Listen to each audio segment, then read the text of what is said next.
साल 2013 में केदारनाथ में आई भीषण आपदा ने उत्तराखंड ही नहीं बल्कि पूरे भारत को झकझोर कर रख दिया। इस महाप्रलय में सैकड़ों हजारों लोग लापता हो गए, बेघर हो गए। आज हम आपके साथ आपदा की पूरी सच्चाई, आपदा की पूरी कहानी, पूरी घटना शेयर कर रहे हैं। अगर आप जानना चाहते हैं कि आखिर क्या हुआ था उस रात, तो इस वीडियो को पूरा जरूर देखिएगा। जय बाबा केदारनाथ।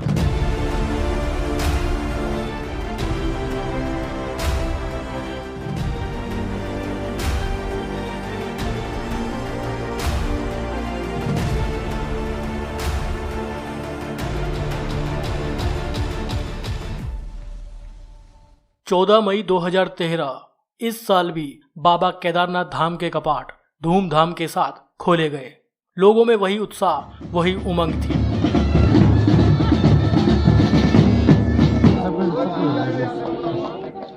और इसके बाद ठीक एक महीने तक यात्रा सुचारू रूप से चलती रही, जिस बीच हजारों लाखों लोगों ने बाबा केदारनाथ धाम में दर्शन किए। 15 मई 2013 पिछले 3 दिन से हो रही लगातार बारिश आज भी जारी थी। श्रद्धालु पैदल मार्ग द्वारा घोड़े पालकी से केदारनाथ धाम की ओर जा रहे थे और हजारों श्रद्धालु मंदिर परिसर में मौजूद थे। लेकिन कोई नहीं जानता था कि आने वाले 2 दिनों में उनका सामना एक महाप्रलय से होने वाला है।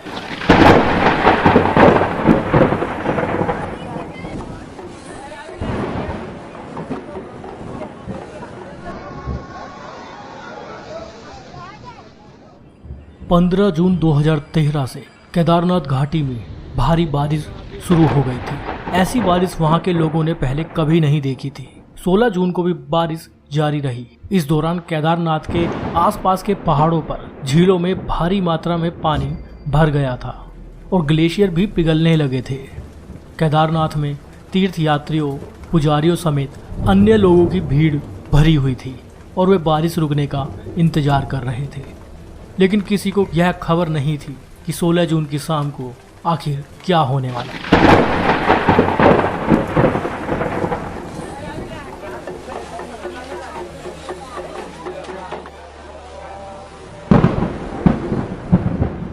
केदारनाथ में शाम ढल चुकी थी और बारिश अभी भी जारी थी। केदारनाथ के आसपास बहने वाली नदियां मंदाकिनी और सरस्वती नदी उफान पर थी। खासकर मंदाकिनी नदी की गर्जना डराने वाली थी। इसका स्रोत केदारनाथ के पास के पहाड़ पर चोराबाड़ी झील थी, जिसमें पानी लबालब भर चुका था। केदारनाथ के आसपास पहाड़ों पर लगातार बादल फट रहे थे। लोग भयभीत होने लगे थे। बारिश रुकने का नाम नहीं ले रही थी। सभी तीर्थयात्री केदारनाथ मंदिर के आसपास बने होटलों और धर्मशालाओं में आराम कर रहे थे। पुजारी समेत अन्य स्थानीय लोग भी इस बात से अनजान थे कि केदारनाथ के लिए वो रात भारी गुजरने वाली है। करीब रात्रि 8:30 बजे केदारनाथ में पहली बार मौत के भयंकर मंजर से लोगों का सामना हुआ। लगातार 2 दिनों से पहाड़ों पर हो रही भारी बारिश और बादल फटने से लैंडस्लाइड शुरू हो गया था।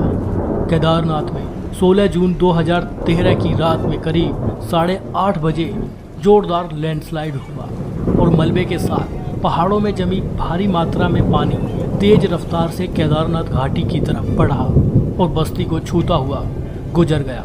जो बह गए सो बह गए, लेकिन इसमें कई लोग जो बाल बाल बच गए थे, वो जान बचाने के लिए इधर उधर भागने लगे। जहां बाबा केदारनाथ की जय की गूंज थी, वहां रात के सन्नाटे में लोगों की चीख पुकार मच गई। जान बचाने के लिए लोग होटलों और धर्मशालाओं की तरफ भागने लगे। केदारनाथ मंदिर के आसपास बसा शहर चारों तरफ से गर्जना करती नदियों से घिर चुका था। मौत के खौफ से लोग कुछ समझ नहीं पा रहे थे और वे सुबह का इंतजार करने लगे। लेकिन उन्हें क्या पता था कि उन्होंने सैलाब का पहला आघात झेला है। सुबह इससे भी ज्यादा भयानक कुछ होने वाला था। रात भर केदारनाथ बस्ती के आसपास से गर्जना के साथ नदियां बहती रहीं। बारिश लगातार हो रही थी। लोग बचने के रास्ते खोज रहे थे। वे लोग दहशत से भरे हुए थे। लेकिन केदारनाथ में फंसे ये लोग बारिश रुकने के इंतजार में थे। कुछ लोग पहाड़ों पर ऊपर की ओर पलायन करने लगे। रात भर लगातार बारिश होती रही। मंदिर, होटलों, रेस्ट हाउस में जाग रहे लोग यही सोच रहे थे कि अब पता नहीं क्या होने वाला है। अचानक मंदाकिनी की भयानक गर्जना के बीच चोराबाड़ी ताल के एक तरफ पत्थर बंद जोरदार धमाके के साथ, जोरदार आवाज के साथ टूट गया और कयामत आ गई। कुछ लोग उस वक्त मंदिर के अंदर मौजूद थे, वहीं कुछ लोग होटल, धर्मशालाओं में मौजूद थे और कुछ लोग केदारनाथ मंदिर के आसपास के परिसर में मौजूद थे। जिन लोगों ने उस मंजर को आता देखा वो लोग चीख पुकार करने लगे।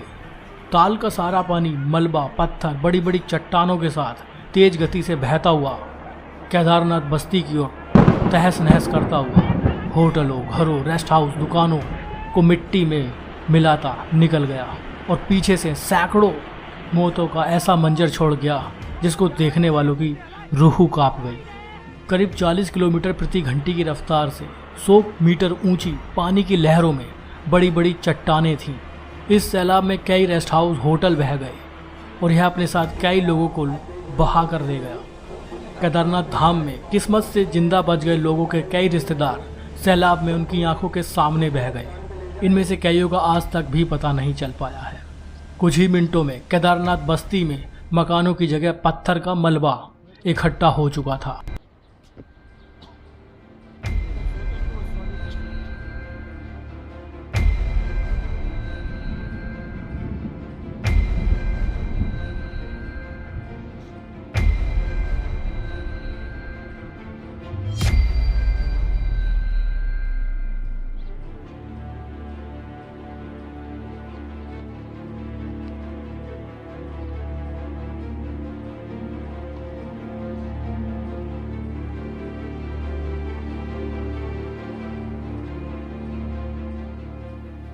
चोराबाड़ी ताल से निकले तबाही के सैलाब के रास्ते में जो भी गांव आया वहां भारी तबाही मची।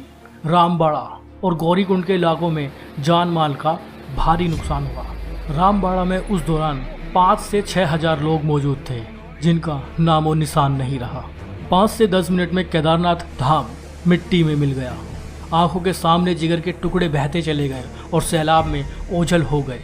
एक दूसरे को बचाने के लिए वे हाथ पकड़े हुए थे, लेकिन सैलाब की ताकत उनके रिश्तों की डोर की ताकत से कहीं ज़्यादा थी। चंद मिनटों में सैकड़ों परिवार उजड़ गए। एक एक परिवार के कई लोग लापता हो गए, लेकिन बारिश अभी भी नहीं थमी थी। इस तबाही में केदारनाथ मंदिर बच गया, जिसके पीछे एक बहुत बड़ी चट्टान आकर रुक गई और सैलाब किनारे से गुजर गया। केदारनाथ में बचे कुछ जिंदा लोग बारिश रुकने और मौसम साफ होने का इंतजार कर रहे थे। उनके पास खाना पीने के लिए साफ पानी तक नहीं था। 17 जून 2013 की सुबह में आया ये सैलाब और रात दिन हो रही बारिश लोगों को अंदर से तोड़ चुकी थी। बड़े बड़े होटल, बड़ी बड़ी इमारतें, लोगों के घर, मकान, बड़ी बड़ी गाड़ियाँ ताश के पत्तों की तरह बहने लगी। ये मंजर इतना खतरनाक था जिसे देखकर लोग पूरी तरह से भयभीत हो चुके थे। 18 जून को जब बारिश थमी और मौसम साफ हुआ, केदारनाथ शहर पूरी तरह से बर्बाद हो चुका था। लोग जगह जगह इधर उधर पड़े हुए थे। जगह जगह पत्थर और खंडरों में लोग फंसे हुए थे। जिन लोगों का पता नहीं चल पाया, उनके रिश्तेदार आज भी उनके लौट आने का इंतजार कर रहे हैं। उधर केदारनाथ में आई इस भयंकर त्रासदी से निचले इलाकों में भी भारी तबाही मचने लगी। रुद्रप्रयाग जिले में 40 होटल और 73 बड़ी इमारतें पानी में बह गईं। ताश के पत्तों की तरह बिखरती इमारतें देख लोगों की रूह कांप उठी। ऋषिकेश में गंगा जी मानो लक्ष्मण झूले को छूने को बेताब थी। परमार्थ निकेतन पर मौजूद भगवान शिव की मूर्ति पूरी तरह से पानी में डूब चुकी थी। पानी का जलस्तर ऋषिकेश की सड़कों तक आ पहुंचा था। यह एक भयंकर त्रासदी थी। केदारनाथ में हुई इस भयंकर तबाही की खबर से देश सन्न रह चुका था। और सिर्फ केदारनाथ ही नहीं, जोशीमठ, गोविंद घाट में भी भयंकर तबाही हुई थी। वहां भी जान और माल का भारी नुकसान हुआ। लेकिन इन सब के बीच देहरादून में मौजूद प्रशासनिक अधिकारियों को, सरकार को खबर तक नहीं लग सकी। केदारनाथ धाम की पूरे राज्य से कनेक्टिविटी पूरी तरह से टूट चुकी थी। बिजली, टेलीफोन, सब नेटवर्क ध्वस्त हो चुके थे। इन सब के बाद 18 जून को सेना का एक हेलीकॉप्टर हवाई सर्वे करने के लिए केदारनाथ धाम में उड़ान भरने आया।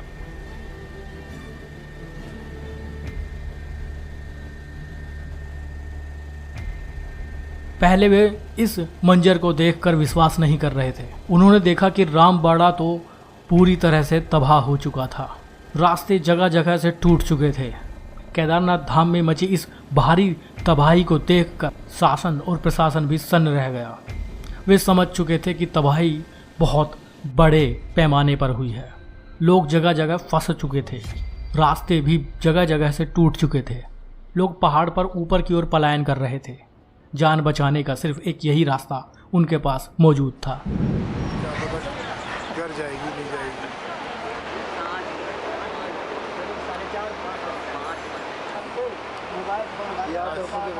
आज थोड़ी सी हिम्मत आज बंदी।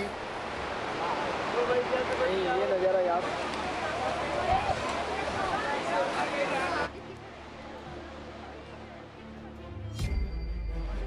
अब अंदाजा लग चुका था कि त्रासदी बहुत बड़े पैमाने पर है।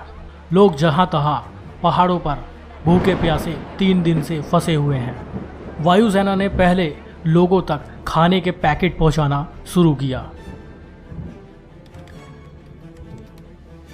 19 जून 2013 को रेस्क्यू ऑपरेशन शुरू हो सका, जिसमें भारतीय वायुसेना, भारतीय थल सेना, ITBP के जवानों ने हिस्सा लिया। लोगों की जान बचाना ही प्राथमिकता थी।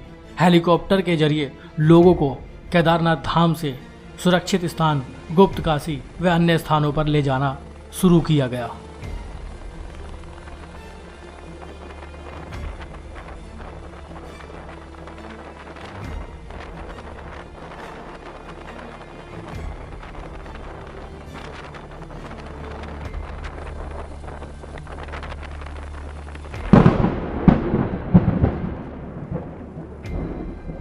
केदारनाथ में आई इस भयंकर त्रासदी से पूरी केदार घाटी नष्ट हो चुकी थी।